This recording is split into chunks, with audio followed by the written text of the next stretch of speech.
Mga kapares, eto na po ang full video ng recipe ng aking nilulutong pares.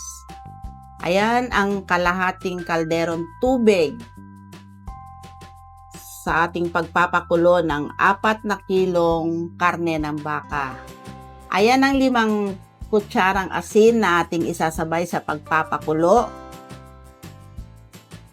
Ito po yung 4 na karneng kilong baka na aking ilulubog ngayon. Pakahugasan nyo po na maigi para ito po ay masarap, malinis na kakainin natin. Ayan. At isasabay natin sa pagpapakulo ang 2 kilong taba. Ayan po ang ating taba.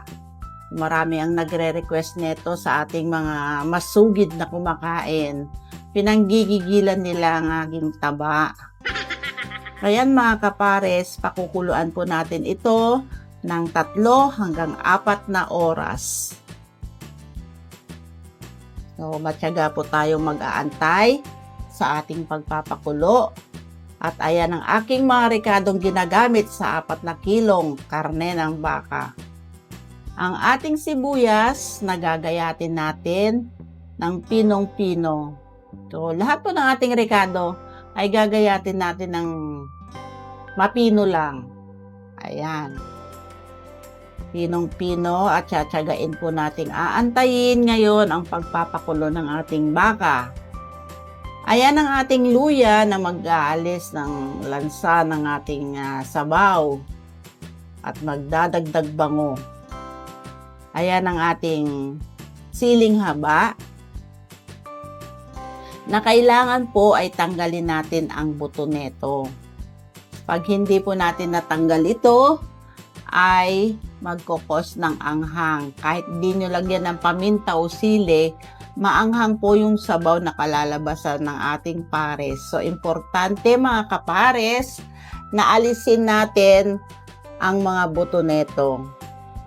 Ayan, aantabayan na natin ang pagpapakulo dahil aalisin natin mga kapares itong mga bulang maiitim. Kung makikita ninyo, bago po kumulo, hindi mo nahahalo doon sa sabaw, ay tatanggalin natin ito. So, medyo madugo ang paggawa nito mga kapares. Katulad ng sabi ko sa inyo na huwag kayong magpapares kung hindi kayo matyaga at wala sa puso ninyo ang pagluluto dahil mahirap po ito. Ayan, napakainit po niyan mga kapares. Di bali naman at kayo ay magkakaroon ng libreng facial steam. Facial steam. Ayan. Ayan ang kinabubuti niyan. Lagi pong maaliwalas at fresh ang inyong mukha dahil sa pag-i-steam araw-araw sa pagluluto ng pares. Yan. Tanggal ang mga dead skin. So mga kapares, sa pagtitinda ko ng dekada na, ay napag-aralan ko lang po ito. Dahil dati ho ay medyo mapakla, malansa ang sabaw. Yung pala ay hindi ko natatanggal ang bula. Yan. Huwag ho nating hahayaan humalo ito sa ating sabaw para magkaroon po tayo ng ating napakabangong pares at napakasarap. Walang lansa. So, unti-unti na mga kapares, kung makikita ninyo ang bula ay nagiging puti. Puti ng bula. So, ibig sabihin naman po nito ay malinis na ang ating sabaw. Tsatsagain nyo pong tatanggalin. Meron pa konti. Yan. Hanggang sa pure na po yung sabaw natin. Wala nang itim-itim. Kung may bula man ay puti na ang bula. Pagkatapos nating tanggalan ng bula, ayan mga kapares, napakalinis na ng ating sabaw, ay ilalagay na natin ang ating mga rekado na una po ang anis. Ayan, at ang ating mga ginayat na sibuyas, siling haba, at luya. Hahayaan po natin ito mga kapares na kumulo ng kumulo ng kumulo. So, idadagdag natin ngayon ang ating dagdag pampalasang Knorr beef cubes. ito po ay magdadagdag ng super lasang baka sa ating sabaw.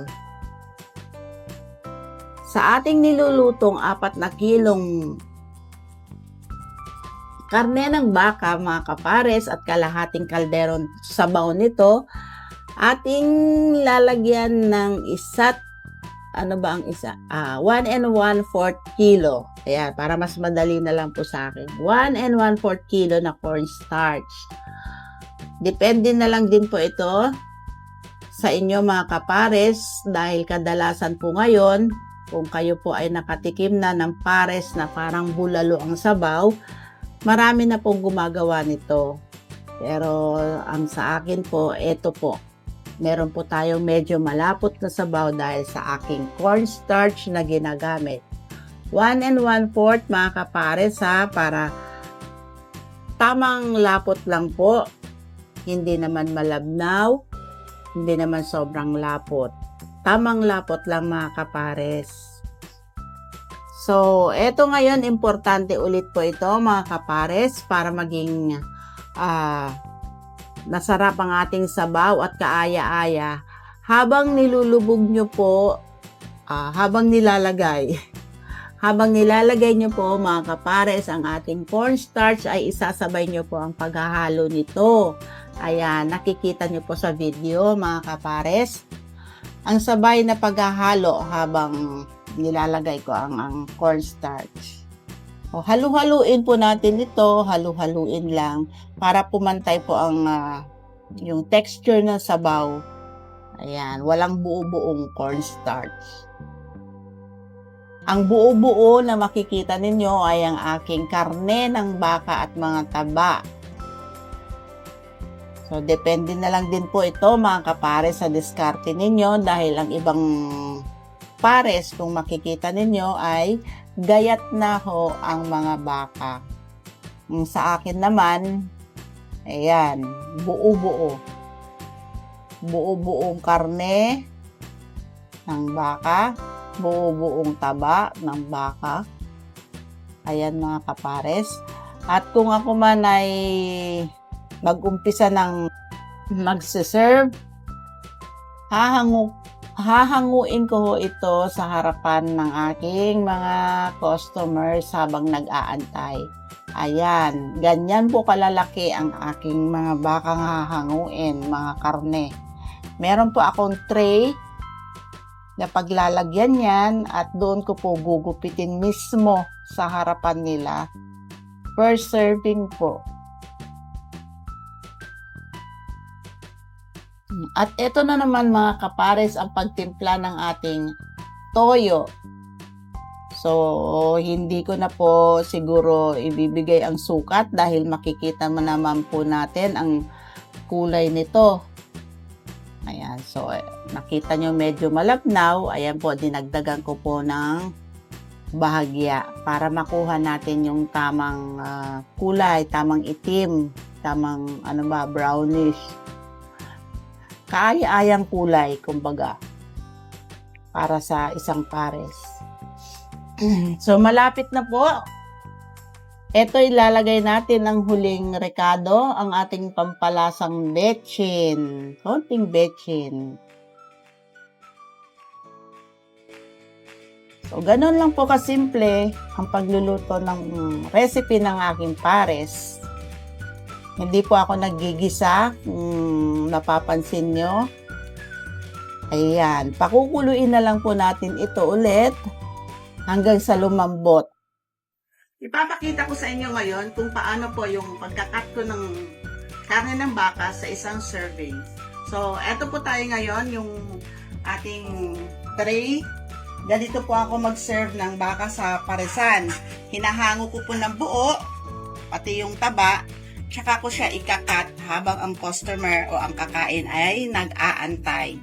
So, mga kapares, dati po, ganito po ako mag-serve. Ginagamitan ko po yung mangkok. Ito po yung dati kong ginagamit. So, linalagyan ko po ito ng plastic para po hindi na kailangan ng maghugas kasi syempre doon po sa pwesto namin, sa parking area lang po kami sa may paradahan. Malinis po. Actually, hindi na ako nag-uulit kasi marami naman po akong stocks na ganito. Kung maubusan man po kayo, ayan lang po ang gagamitin natin dahil hindi naman po tayo makakapaghugas. Ganito po ulit. Ito po ngayon ang aking paraan ng pagkakat. So, halimbawa po, habang nag-aantay ang ating customer, yan. Akto po ng ganyan ng aking. Tansyado nyo naman po siguro. Masasanay din po kayo. Siguro sa una hindi nyo po matatansya. Pero sa katagalan po, sa araw-araw po na ginagawa ninyo ito, ay masasanay din kayo at kahit makapikit kayo, hindi nyo magugupit ang kamay nyo. Ito po yung taba.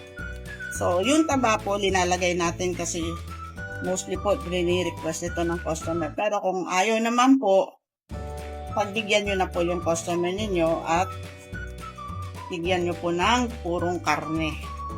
Ayan po ang per serving po. Lalagyan po natin ito ng sabaw. Ayan po yung ating per serving. Ayan. Ganito po ako magtimpla doon habang nakasamba sa cart. Nasandok na natin ang sabaw. Ayan. Ako na rin po ang naglalagay ng aking. Yung sa sili, syempre yung customer na po, para tansyado. Pero ganito po ang kalalabasan yan. Yan. At syempre ang aking naya. Ito po ang first serving ng ating pares. Kapares! Ito ngayon ang first serving natin ng ating kanin. Syempre, kaya pares, may kanin pong kasama yon. Ayan, 1 cup of rice. Ayan po. So, pagkatapos nyo pong isaing ang ating Thai rice na ginagamit sa bigas, ito pa isasangag natin ng bahagya at lagyan po natin ng bahagyang oyster sauce lang naman po. So, tiyagaan lang po sa paghahalukay ng ating kanin. Ayan po, ang kanin natin. Mga kapares, simula po ng pandemic, nagbago po tayo ng mga ginagamit sa ating mga pabyerto sa pagsiserve. So, lahat po ay disposable na po lahat ngayon. Katulad po ng ating bowl na dating ginagamit na kulay pula. So, ngayon po ay gumagamit na ako ng disposable bowls. Ganito po ang ginagamit ko. At sa ating mga baso, sa ating mga inumin, ito po, plastic cups. At ganoon din po sa ating kutsara. Disposable spoon na po ang ating ginagamit. Disposable plastic spoon. So, ito po ay para sa ating safety measure sa ating sarili bilang nagtitinda para maiwasan po ang contamination natin. Siyempre, yung pagliligpit, pagsiserve, ayan, para tapon na lang. Ganun din po sa ating mga kumakain na hindi sigurado silang malinis at hindi inuulit yung mga ginagamit nating kutsara o baso o whatever. So, lahat po tayo ngayon ay gumagamit na ng disposables. Yan, ang isa pang nagbago ngayong pandemic. So, siguro soon, pagtapos na itong krisis na ito, ay ibabalik na rin natin ang dati nating serving bowl na kulay pula para mas swerte. Ayan mga kapares, naipakita ko na sa inyo kung paano po ang cuttings natin per serving ng ating baka.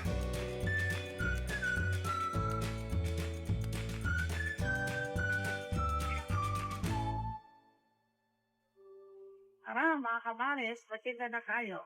Siyempre, huwag mong kalimutan ng ating mandatory take care, alcohol, face mask, at syempre ang ating apron para hindi tayo madulihang magsidat.